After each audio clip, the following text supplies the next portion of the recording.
The year was 1985. It was February 3rd. It was cold. I remember that. Sitting in my home on my couch watching Indiana University basketball. Yes, the Indiana Hoosiers that year finished 21-8, but on that date they were playing the Purdue Boilermakers. And the coach was Bob Knight. The captain of the team was Steve Alford. And the Hoosiers, well, they were fighting to get into the NCAA playoffs. It was a tough game playing against the Purdue Boilermakers, and Coach Knight was becoming more riled by the moment. And then when he didn't like the way things were going, a foul was called. Technical, if my memory serves me right. And he got upset and said, you know what? This is BS, for lack of a better term. Took a chair and flung it across the floor of the Assembly Hall. Now, that was history back in 1985, February 23rd. That was, 40 years ago?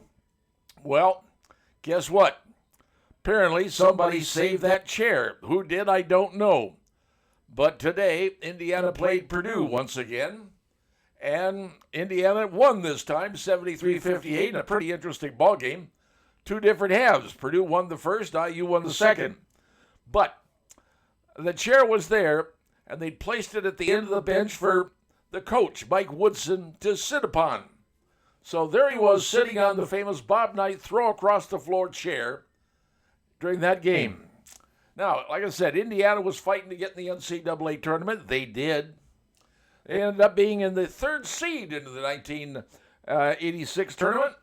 And boy, they went into the NCAA playoffs. First team they took on, number 14 seed, Cleveland State. Guess what? Cleveland State cleaned Indiana's clock. Now, something interesting came out of that season, a book called A Season on the Brink. And it memorialized the Indiana Hoosiers. And it was for the very first time that Bob Knight allowed the people inside his locker room to see what was going on, even in his personal life. Season on the Brink was the book. Back in 2002, ESPN actually made a movie out of it. So there it is. Indiana University beats Purdue, and the chair is there. Now, Indiana's looking for a new coach. Mike Woodson is stepping down. There are people who are saying, well, bring back Steve Alford. Folks, that ain't going to happen. Most of the players today don't even know who Steve Alford is and couldn't care less. And probably they don't even know Bob Knight is. Things have changed in basketball.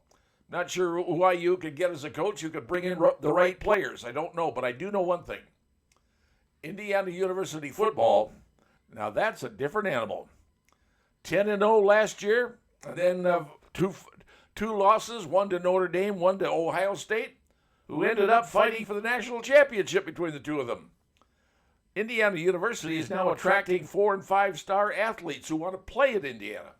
So maybe, just maybe, instead of basketball, maybe for a while, don't know how long, Indiana University football will suddenly be okay, suddenly be big, and people will fill the stands. And they better. Because now Indiana University is going to charge people a personal seat license fee.